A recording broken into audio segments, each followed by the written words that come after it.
Hey everyone, welcome to my channel. I hope you're all doing really well. Today we are continuing part 2 of our Woodland Animals series and we're making a moose. To get started, let's go over our materials.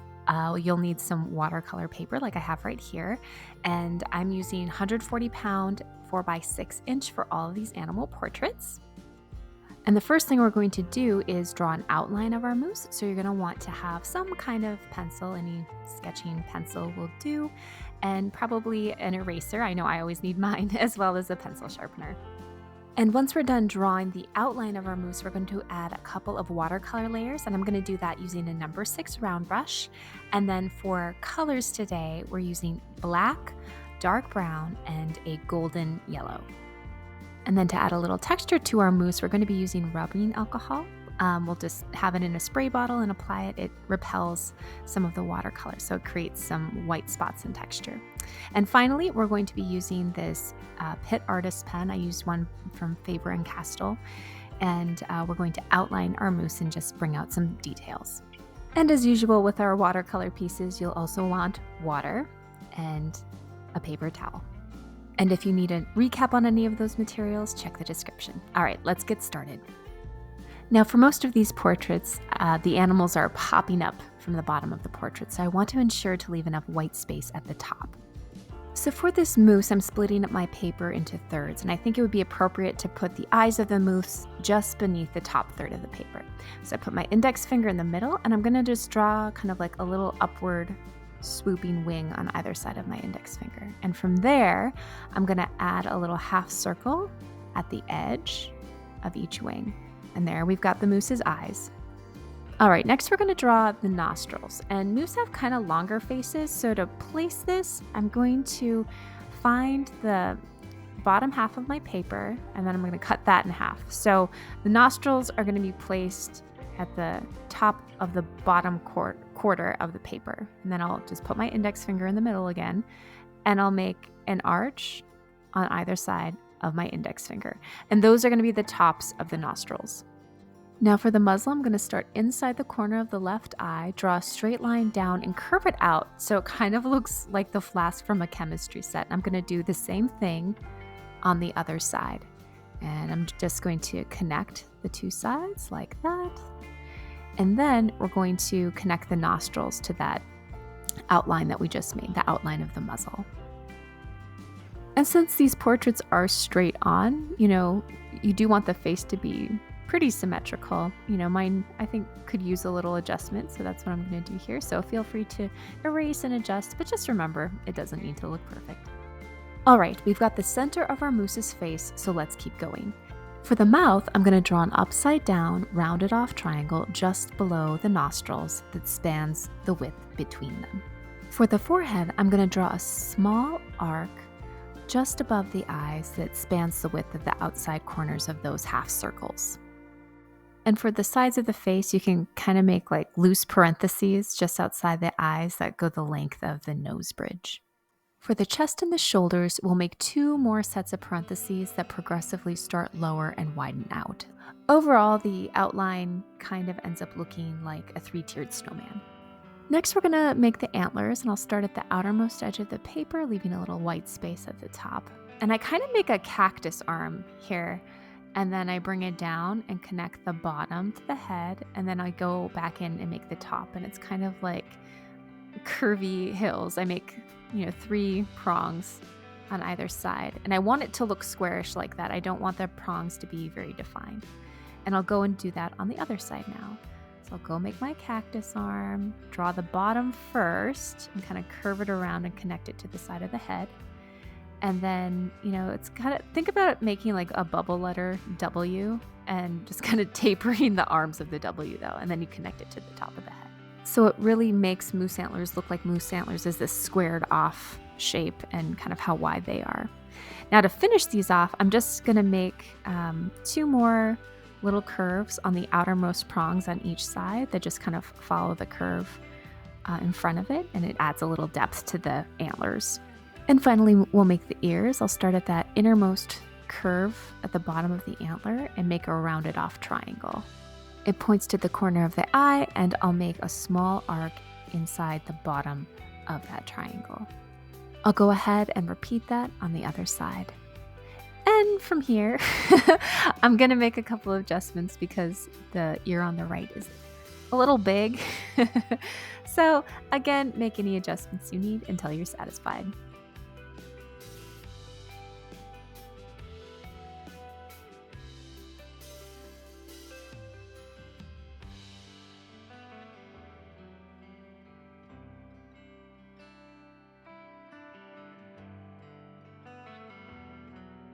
And with that, we've got the base drawing for our moose. Now let's add some watercolor. For our first watercolor layer, I'm going to grab my round brush and I'm going to load it up with water, and then I'm going to load it up with that really beautiful golden yellow paint.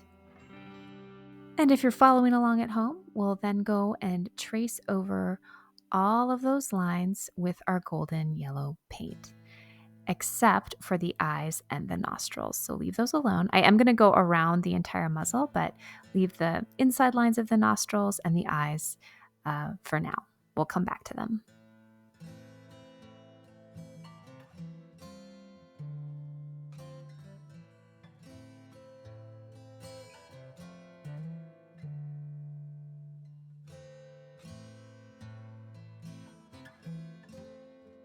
Once the outlining is complete, we're going to load our brush with water and start bleeding that color into the white spaces.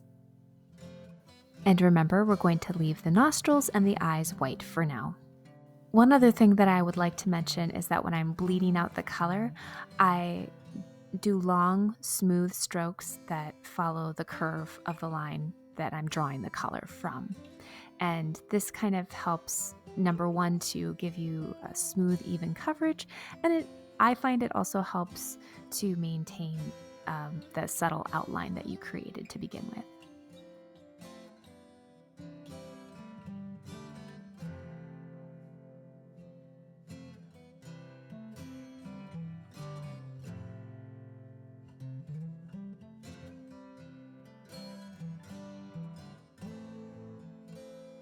All right, the first layer is done. We'll let this dry. It should only take a few minutes, and then we'll move on to the second layer. For the second layer of watercolor, we're going to be using dark brown. And this time we're just going to be outlining the body. So we'll leave the antlers, the eyes, the nostrils, and the muzzle gold and white. But the color application process is the same. We're still tracing over our initial outline with our color, and then we're going to fill it in. So remember, we're doing the outline of the body, the top of the head, and the ears. Okay, the outlining's done, so I'm going to just fill in the open spaces. And remember, we're going to leave the antlers, the eyes, the nose, and, well, most of the muzzle as is. For all other areas, we're going to try to apply a nice, smooth blend of brown over the gold. And remember how I said we're going to leave most of the muzzle as is? That's because when you do the top of the head, or when I do the top of the head, I kind of like to blend a little bit of the brown down into the nose bridge and around the sides of the muzzle, just to give it a little color variation. And if you've ever looked at a moose, usually they have some lighter brown in the center and some darker brown on the outsides. Okay, now for the entire texture of this mousse, I've grabbed the rubbing alcohol and I'm just going to do a couple of spritzes over our mousse. What the rubbing alcohol does is it repels the paint, so you get these small, fine areas of white or lighter color, and I think that creates a nice, subtle fur texture. And sometimes there are places where the repelled paint will clump up and it's a little too concentrated, so I'll just lightly dab those areas with a paper towel. And that looks good. We'll let this dry, and then we'll move on to the eyes and the nostrils. All right, our painting is dry to the touch, so now let's fill in the eyes and the nostrils. To do this, I'm grabbing my round brush, loading it with some water and some black, and then I'm gonna trace over that wing and then just fill in the little half circle below it. And you can have some fun and leave some of the white of the eye open and create different funny expressions. You could have this moose giving someone a side eye or looking up or down, or anything you want really. Or if you just want to keep it simple like me, just trace over your lines and fill in the circle, and it'll look really cute that way also. So And I'm going to do the same thing with the nostrils. I'm going to trace over my outline and then just fill in that white space with black.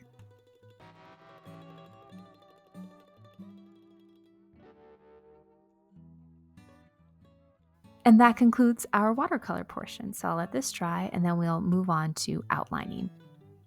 Looks like eyes and nostrils are dry, so with my artist pen in black, I'm going to do a rough outline of our moose.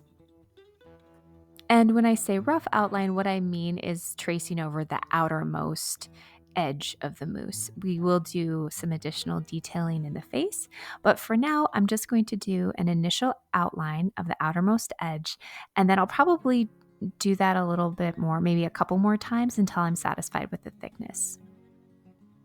And I do think that establishing a nice thick border around these animal portraits that we're doing really makes them come alive, because it adds some dimension to them and they really pop off of that white background. And as I'm working on this main outline here, I just thought I'd ask, what are you thinking of the Woodland Animals series so far? If you've been following along, last week we did a black bear and this week is a moose. Next week I think we'll be doing a rabbit.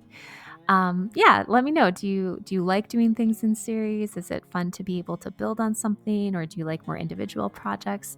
Yeah, I'd love to know. Feedback is so helpful because I want to bring content that you enjoy and really want to engage with. So just let me know. Oh, and here I'm moving on to the facial outlining. So we're just going to do a single outline around the muzzle, the bottom of the mouth, and then some of those fine lines just inside the body. There we go. Our moose is complete. And so now your little black bear has a friend. Ta-da! As always, thanks so much for creating with me today. If you like the video, give it a thumbs up. Until next time, take care.